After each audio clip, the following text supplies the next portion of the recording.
नमस्कार जय जगन्नाथ हाय सांग माने आज आसतु देखा छतुर गोटे नुआ रेसिपी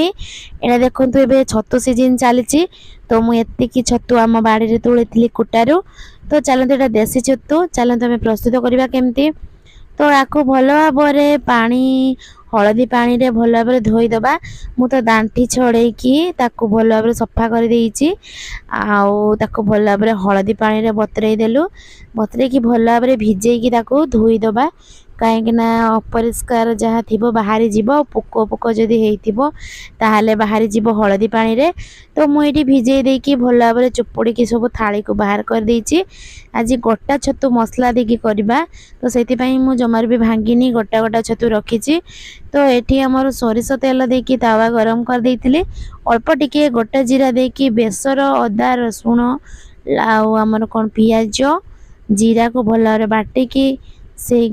मिक्स मसला देइथिलु आउ हेला लूण हलदी गुंड आउ लंका गुंड पकेकी बेसर को भल भाव कषि देलु एबे आमे से गोटा छतु जो रखिथिलु ता देहरे हलदी अल्प टिके लूण देकी छिंची देकी तापर जो बेसर बट्टा को मसला बनैलु कषिकी ताकू देकी पूरा टाइप रो देकी ताको भल की छोट छोट करके सेव कर देलु देखी गरम तेल रे बे आमे छतु को दे देलु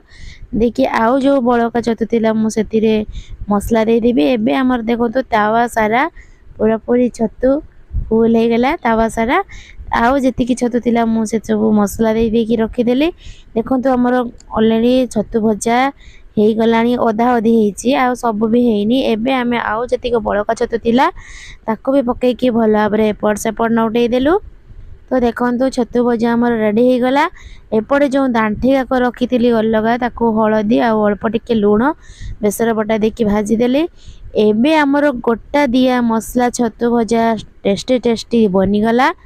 तो देखो प्रस्तुत करदेलु आम गोटा दिया मसला छतु भजा आपण मानक केमिति लागिला आसंतु भात खाइबा भात खाई सारा पर ही जानिबा